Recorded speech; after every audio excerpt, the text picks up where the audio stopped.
আলম ভাই, আপনি আপনি বলছেন আপনি 10টা বিয়ে করবেন, আপনার 3টা বিয়ে অলরেডি শেষ, আপনি আসলে আর কয়টা বিয়ে করবেন? এখন আল্লাহ পাক আপনি তো জানেন যেহেতু আমার 2টা বাচ্চা, একটা মানে 3টা বাচ্চা দেখার জন্য তো অবশ্যই একটা মেয়ে লাগবে। তো এবার তো কোনোদিন বিয়েও সাথে করে তো মিডিয়ার কোনো মেয়ে বিয়ে করবো না, এটা নিশ্চিন্ত থাকে। কেন আপনার এখনকার বিয়ে করবেন না? এই যে 2টা করে তো ধরা খাইলাম। 2টা করে ধরা খাইছে, এর আগে তো একটা খাইছে, পর আবার আগে কেন বিয়ে করলেন? ওই যে বললাম তো, আমি তো কাজ করতে করতে আমার একটা ঝুটির প্রয়োজন ছিল, আমি তো সেই ঝুটি হিসেবে কাজ করতে করতে বিয়েটা হয়েছে। এরপরে তো আপনার যদি প্রয়োজন থাকবে তখন তো আবার মিডিয়াতে কাউকে বিয়ে করবেন। মিডিয়াতে হয়তো ঝুটি বানাবো কিন্তু বিয়ে করবো না, এটা আপনাকে লিখে দেবো আজকে সবার মধ্যে। রিয়ামণি আরো বলছে আপনি মেয়েদের প্রতি ব্যাপক দুর্বল। আচ্ছা, এটা প্রতিটা শোনেন, আমি দুর্বল বুঝলাম, এটা আমার বাদেও বাংলাদেশে এই দেবো যত মেয়ে ডিভোর্স দিয়েছে প্রতিটা ছেলে একটা ডিভোর্সে অত্যাচার বলছে তার চরিত্র খারাপ, সে অন্য মেয়ের সাথে আসক্ত। সবকটা পুরুষই এইরকম। কোন মেয়ে দেখেন তো একটা মেয়ের নাম বলেন, এই মেয়ে বলছে আমি তো আমার সাথে ভালো দেয়, আমরা ইচ্ছে করে 2জনে ডিভোর্স হয়ে গেলাম। একটা মেয়ের নাম বললেন তো বাংলাদেশের। আপনার চরিত্র খারাপ সে অভিযোগ দিচ্ছে, আপনি কি এই ধরনের অভিযোগ দিতে চান কি? আমার চরিত্র খারাপ দেওয়া 24 ঘন্টা মিডিয়াতে হিরোর পিছনে থাকে, একদিন তো চরিত্র একটা আপনার ফুটে যাবে জানতে পারতেন। আলম ভাই, আপনি একাধারে একজন রাজনীতিবিদ, কবি, গায়ক, একাধিক গুণ রয়েছে আপনার মধ্যে, কিন্তু 2টা মেয়ে আপনাকে ধরা দিয়ে গেল। আসলে পরবর্তীতে আবার এই মিডিয়া অঙ্গনের বাইরে গিয়ে বিয়ে করে আপনি ধরা খাবেন বা খাবেন না, এর নিশ্চয়তা কি আপনি দিতে পারবেন? অনেকে আছে একটা 2টা বিয়ে করার পর চিন্তা করে যে পরবর্তী বিয়ে আর সে করবে না, কারণ সে যদি আবারও ধোঁকা খায়। সেক্ষেত্রে আপনার চিন্তা ভাবনা কি? আমার এই মুহূর্তে কোনো বিয়ে করার চিন্তা ভাবনা নাই। এখন আমি দেখছেন কালকে একটা নিয়োগ দিচ্ছি যে একটা বয়স্ক একটা মহিলা চাই যে আমার ছেলে মেয়ে দেখানোর জন্য। ঠিক আছে, আমি ভবিষ্যতে আমার চিন্তা ভাবনা আছে আমি বাইরের দেশে সেটেল হয়ে যাবো। বাংলাদেশ থেকে আমার 2-4-5 বছর আমি বাইরের দেশে সেটেল হবো, আমি আমার পরিবার নিয়ে সেটেল হয়ে যাবো। দেশের প্রতি কি ঘৃণা থেকে না আসলে কি? আপনি সামাজিক যোগাযোগ মাধ্যমে এই পোস্ট করার পর রিয়ামণির সাথে আমাদের কথা হয়েছিল একটা ইন্টারভিউর ব্যাপারে, তখন সে আমাদের কাছে আরো অভিযোগ করে বলেছে যে এখন মূলত এই পুরো নাটকটিকে ধামাচাপা দেওয়ার জন্য আপনি সামাজিক যোগাযোগ মাধ্যমে একজন বয়স্ক বৃদ্ধ মহিলা নিয়োগ দেওয়ার জন্য আপনি পোস্ট করেছেন। এর পরবর্তীতে ওই বয়স্ক মহিলাকে আপনি হঠাৎ করে আপনার পরকীয়া প্রেমিককে দেখিয়ে বলবেন যে তাকে নিয়ন্ত্রণ করে নিয়েছে, এই ধরনের একটা অভিযোগ করেছে সে। আসলে শোনেন, বাদীর অভিযোগের অভাব থাকবে না, আসামি আর বাদীতে কিন্তু মনে করেন ক্যাসালটা গন্ডগোলটা হয়। যেহেতু মনে করেন সে আসামি আমি বাদী, সে আমার বিরুদ্ধে 101টা সে অভিযোগ করতেই পারে, তবে যে কোনো অভিযোগ সাক্ষী প্রমাণ চাই। আমি যেমন কিছু অর্ধ এতই হিম্মতে বলে, নুসরাত মনে করেন রিয়ামণি এত কথাবার্তা বলে যে মুসলমান হয় যে নামাজ পড়ে 2 রাকাত নামাজ পড়ে কোরআন শরীফে কথাগুলো আপনি বলতে পারেন। আচ্ছা, দেশের প্রতি কি আপনার ঘৃণা বা আপনি দেশে থাকতে যাচ্ছেন না? দেশের মনে করেন দেখেন আমি রাজনীতি জীবনে অনেক লড়াই সংগ্রাম করে দেশের জন্য মার খেয়েছি, অনেক লাঞ্ছিত হয়েছে। এই দেশের জন্য আমি কী পেলাম জীবনে? কিছুই পেলাম না।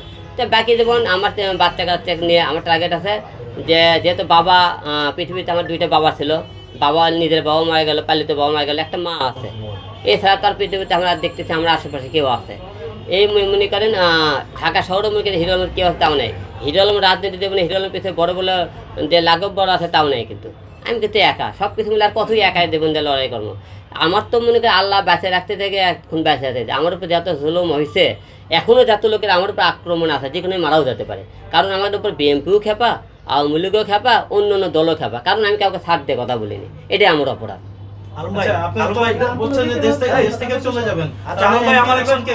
আমি রাজনীতি ছেড়ে দিয়েছি, আমি রাজনীতিতে আসবো না। সেটা ফিরে চাইছি, যেহেতু মনে করেন আওয়ামী লীগের আমলে যত নির্বাচন হয়ে গেছে সব করা নির্বাচন অবৈধ আপনারা দাবি করেন।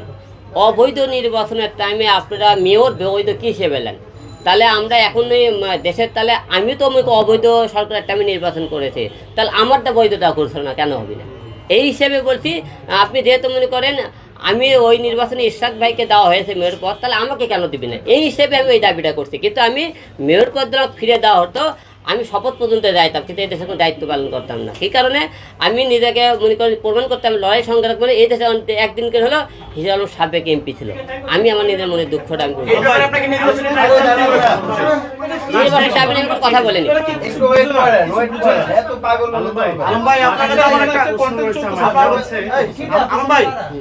আপনার কাছে আপনি যেহেতু আপনার বাবা প্রসঙ্গ নিয়ে আপনি কথা বলেছেন, বগুড়াতে একটা সংবাদ সম্মেলন আপনি বলেছেন বাবা 10 মাস 10 দিন গর্ভে ধারণ করেছে, সেই বাবাকে দেখতে আসলেন না রিয়ামণি, আপনি বাবাকে টেনেছেন মার জায়গায়। এটা মানে এখন সোশ্যাল মিডিয়ায় আপনাকে নিয়ে হাস্যকর। আচ্ছা শোনেন, যখন আমি সেই টাইমে তো বাবা আমার মারা গেছে, আমার তো অন্তটা মাথা ঠিক ছিল না। আমি বলতে চাই যে যে বাবা মা 10 মাস 10 দিন, কিন্তু ওই জিনিসটা বাবা মা সহজ ছিল, কিন্তু বাবা শব্দটা আগে ছিল, মা শব্দটা ছিল পরে। যারা এই ভিডিওটা থাকে ওটা কেটে ছাড়ছে মাটা মনে হয়। আপনি জানেন বেশিরভাগ লোক যারা রোস্ট ভিডিও বানায় তারা কিন্তু একটু ফুট পেলে ওটাইলে ভিডিও বানায়, ঠিক আছে। কিন্তু আপনারা যারা জ্ঞানী ম্যান লোক, বাবার কোনোদিন কেউ জন্ম দিতে পারে না, পেটে থাকে না। মানুষ পুরুষের সন্তান মায়ের গর্বেই থাকে, এটা বলতে হয়তো বোঝা গেছে, কিন্তু বাবা মা গর্ব করছে আমি। আচ্ছা আলম ভাই, আপনি তিনটা বিয়ে করেছেন, তিনটাই চলে গেছে, আপনি কি নিজেকে ব্যর্থ পুরুষ মনে করছেন কিনা?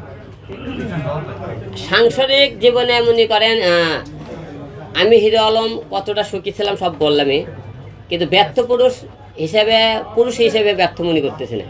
তো ব্যর্থ হলে তো মনে করি আমার একটা বউ থাকতো না, কল্যাণে হিরো আলম কিন্তু কোনো কিছুই পারে না। আমরা আরেক দিকে অভিযোগ নিয়ে আসতো, শারীরিক অভিযোগ দেখাইতো, তেমন হলে পারে না, আর শারীরিক অভিযোগ আর ব্যর্থ হয়ে যায়। ব্যর্থ বলতে আপনার তাই বোঝা যায়, কিন্তু ব্যর্থ হিরো আলম আসলে ব্যর্থ হলে 3টে বউ থাকতো না। আচ্ছা হিরো আলমের তো চলে গেছে। আচ্ছা রিয়া মনির ছাড়া আরো 2 জন বউ ছিল, তারা যদি ব্যাক করতে চায় তাহলে হিরো আলম কি করবে? ব্যাক করতে চাইলে মনে করেন হলে যে আমার তো প্রথম বউ ব্যাক করার সম্ভাবনা নাই, কি কারণ আরেকটা জায়গায় সংসার করতেছে।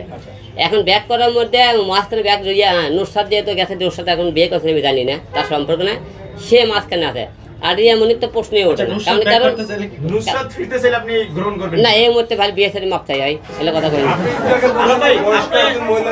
বয়স্ক মহিলা আমি ভাই, আমার বাবা মার হলে চিকিৎসা করার জন্য ভাই, এবং দেখাশোনার জন্য। না না রিয়া মনি একটু অভিযোগ করেছিল দুবাইয়ে গিয়ে আপনি সেখানে দুবাইয়ের নারীদের প্রতি আসক্ত হয়েছেন, তার মানে আমরা কি ধরে নিতে পারি আপনি পরবর্তী বিয়ে করলে দুবাইয়ের কোনো মেয়েকে বিয়ে করবেন? আসলে শুনেন, আরেকটা পার্লামেন্ট আছে কিন্তু শেষ করে কিন্তু। আচ্ছা শুনেন ভাই, দুবাইয়ের যে বিষয়টা বলছে আমি শুনেন, যখন দুবাই শহরে প্রথম গেলাম আমি, যাওয়ার পরে দুবাই শহরটা পুরো আমি দেখিনি না, বলছি যেগুলো খারাপ ভালো সবই দেখতে চাই। আমি ওই জায়গায় যাওয়ার পরে আমাকে বাংলাদেশে অনেক মেয়েরা দুবাই থাকে, বারে ড্যান্স করে, তো আমাকে অনেকে ফোন দিয়ে আমি কোনো দুবাই বারে যাইতো, আমি কিন্তু দুবাই বারে আপনারা কিন্তু মদ খাওয়া দেখেননি, কোনো মেয়ের সাথে ড্যান্সও দেখিনি। আমি দুবাই বারে দেখে টেবিলে বসতে আমি দেখতেছিলাম খালি কে কী করে। আমাকে তো আপনারা দেখেন না দুবাই বারে, আপনি অবৈধ কোনো কাজ দেখছেন আপনারা পাইছেন, তাহলে আপনি আপনি অবৈধ চরিত্র খারাপ। আমার চরিত্র খারাপ করে আপনারা কোনো মেয়ের সাথে পরে কে সহকারে আপনি ভিডিও বার করে কেউ দেখাতে পারবেন, তাহলে আসলেই চরিত্র খারাপ। এই দেশ থেকে বার করতে পারলে আপনি বলবেন আমার। দুবাইতে একটি নায়িকার সঙ্গে আপনি ছবি তুলেছেন, ইন্ডিয়ান নায়িকার সাথে, সেটাও ব্যাখ্যা দিয়েছে।